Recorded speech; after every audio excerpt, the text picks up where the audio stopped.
The first story that we would like to narrate is about making judgments and finding faults with others. How we would simply be wasting our time, the precious moments of our life, by simply paying too much attention to others' faults and making judgments about them. We would be losing our own sadhana and our own attention to our divine. Some incident used to happen, then Swamiji would suddenly narrate a beautiful story, a small story though. He would narrate this story so many times that I have heard. Then he would say ki it is necessary to repeat these things so that it can penetrate the inner layers of your mind. That was how he used to tell. So all of you also pay attention.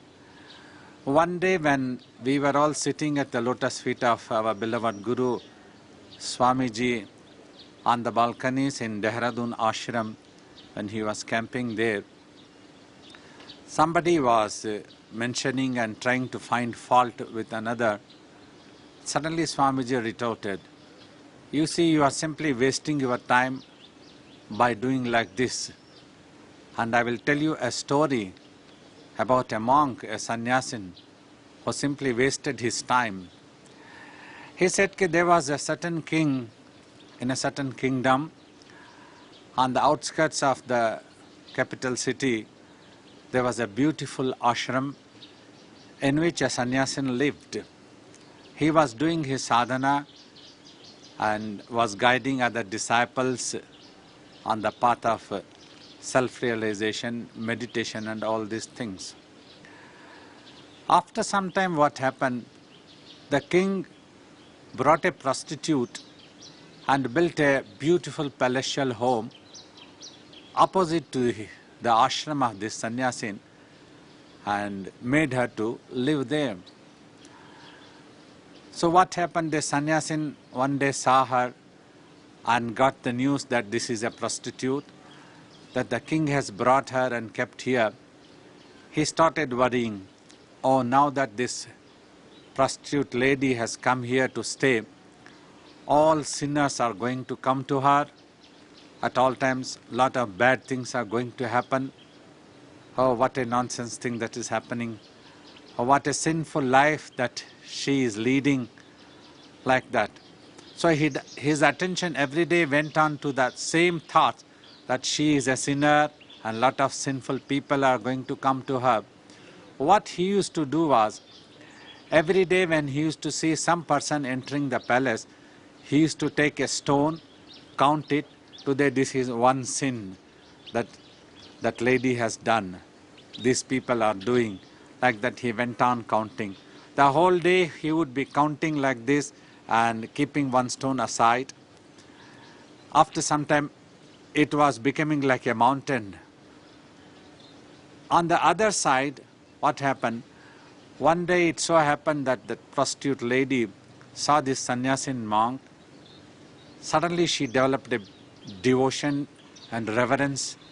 Oh, how beautiful that there is an ashram in front of my palace and there is a beautiful sannyasin there. I have lived all my life committing sins, but at least now God has brought me to such a place that I am in front of an ashram, a place where a saint, a sannyasin lives. So she made a beautiful picture of that saint, that monk, sannyasin, and started worshipping him every day. She adopted him as her guru and would remember every moment, always praying to the divine and to that guru, please protect me from my sins so that my mind and heart may become purified. Like that, days went on, it passed by. On the other hand there, the sannyasin lost his attention on the meditation because always his attention was counting the sins and counting the persons, how many people came there, what was all happening. His mind went into wild imaginations of all those things, and the stones grew to be a big mountain in his compound wall. inside his ashram premises. Like this, many years passed by. The sannyasin slowly lost all attention to the meditation, because every day he was watching the people entering the palace of that prostitute lady, and always used to comment. Whoever came as devotees or disciples to his ashram, he started talking of these things only, about the sins, about the prostitute, and always commenting and criticizing, showing his anger, frustration, all such things. After a long time, a time came when everybody will have to die, because this world and the life on this earth is impermanent as always. So a time came when both passed away almost on the same day. Here in the ashram, the sannyasin passed away, dropping his physical body, and there the prostitute who had become an old lady, she passed away. To take away the sannyasin, the gods, the servants of Lord Yama, the death god, came. They came to take him to the hell. Whereas the Lord, the divines, Lord Shiva's Ganas, all his servants came to take away the soul of that prostitute woman. The sannyasin protested, I had been a sannyasin throughout my life, and you all have come to take me to the hell. What an unfair practice this is. Whereas I can see clearly that Lord Shiva's servants have come to take the soul of that prostitute lady. She had been sinning the whole life. So then the servants of Lord Yama said, no sir, it was true that you had a beautiful saffron cloth on your physical body, you had adopted the life of sannyasin, but throughout your life, your mental attention was always on the prostitute lady, as to what was she doing, who are all entering her palace. So your mind was going into wild imaginations. You lost attention on your meditation. You virtually stopped practicing meditation at all. And you stopped talking about God. You stopped talking about any spiritual truths.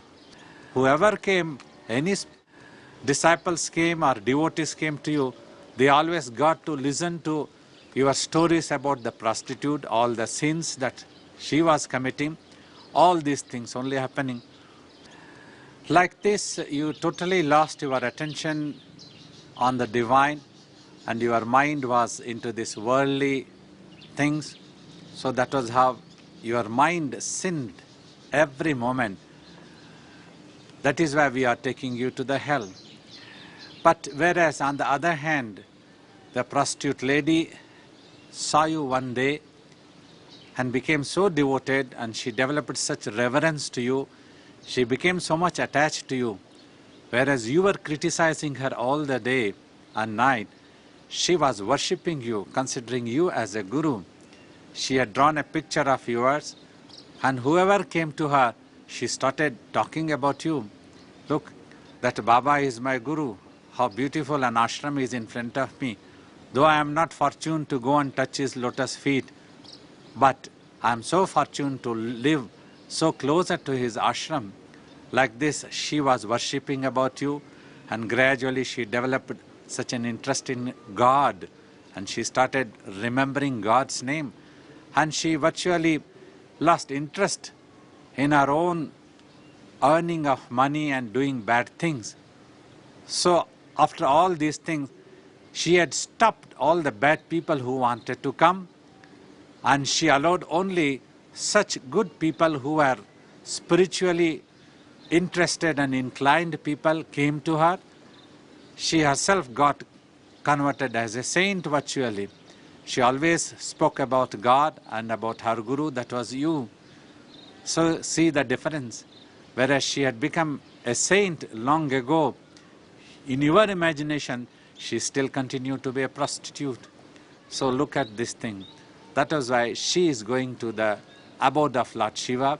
You are going to the hell. You will have to be reborn again, and maybe after several thousand life cycles, you will get a chance to become a human being, and then you will again have to remember God and do your sadhana. Then only you can get back to the divine. Telling this, Swamiji told, look, what the trouble that the sannyasin invited for himself by making judgments and all times finding faults with others. So do not waste your times, my children, he said. Don't waste like criticizing others. Try to find your own fault. If you rectify your own fault, then you can become a great personality. You can pay attention to the divine. Always pay attention to your own sadhana, your meditation, that is most important to you. Every moment is precious. Even one moment that your attention has gone out and away from the divine, you have wasted your life. Telling this story, Swamiji always used to have a roaring laugh like that one.